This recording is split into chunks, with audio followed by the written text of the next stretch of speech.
We're here on the banks of the River Clyde to look at one of the most important and imposing castles in the whole of Scotland. I'm Adrian Cox, I'm an archaeologist with Historic Scotland, and I'm here today to tell you the story of the two castles at Bothwell. Bothwell Castle was built in the middle of the 13th century by a family called the Murrays, who wanted to build on a grand scale and declare their newfound status. The castle was barely completed when, in 1296, Edward I and his army invaded Scotland and work was abruptly halted. During the Wars of Independence, Bothwell Castle changed hands a number of times and finally, in 1337, was slighted by its owner, Andrew Murray.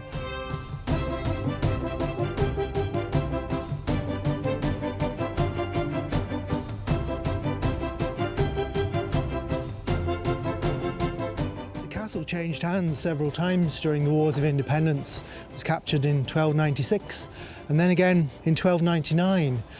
But in 1301 came a really major siege when King Edward I brought his army here, 6,800 troops. Edward brought with him a huge machine called a belfry, which trundled here all the way from Glasgow, plundering the wood as it came.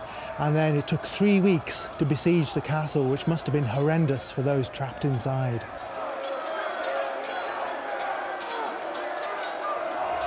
After a long and violent siege, the castle's defenders would have run out of water and run out of food, so eventually they had to surrender the castle to the enemy.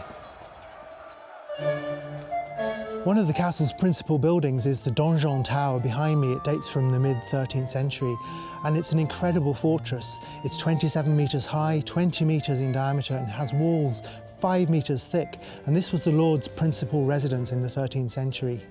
Two of the windows that you can see in the tower represent the Lord's Hall on the first floor, and at the top, the Lord's main private apartment.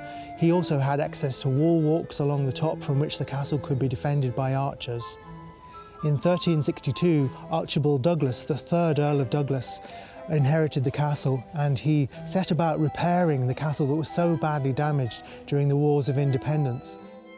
If we were standing here in the 14th century, this courtyard, although it looks empty today, would have been bristling with activity. There'd be workshops here, stables for the horses, and the Douglases' main south range here with their windows overlooking the River Clyde.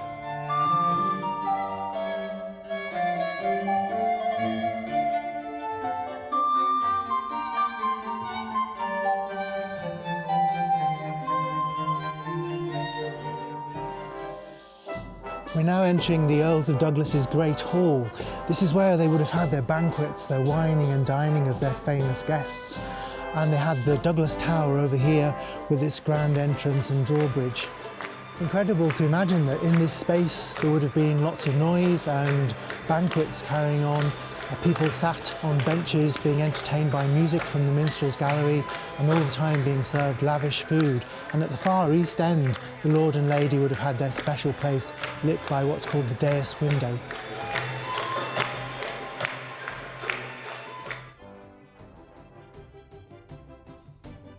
By the 17th century, noble families like the Douglases began to abandon their lofty but draughty castles in favour of mansion houses and smaller tower houses, and Bothwell Castle, like so many around Scotland, fell out of use at that time. Today, Bothwell Castle is appreciated as a fantastic ancient monument. It's marvelled at as a picturesque ruin on the Clyde, and it's maintained all the time by Historic Scotland, who keep it in good shape for future generations. And the castle is enjoyed by many thousands of visitors every year.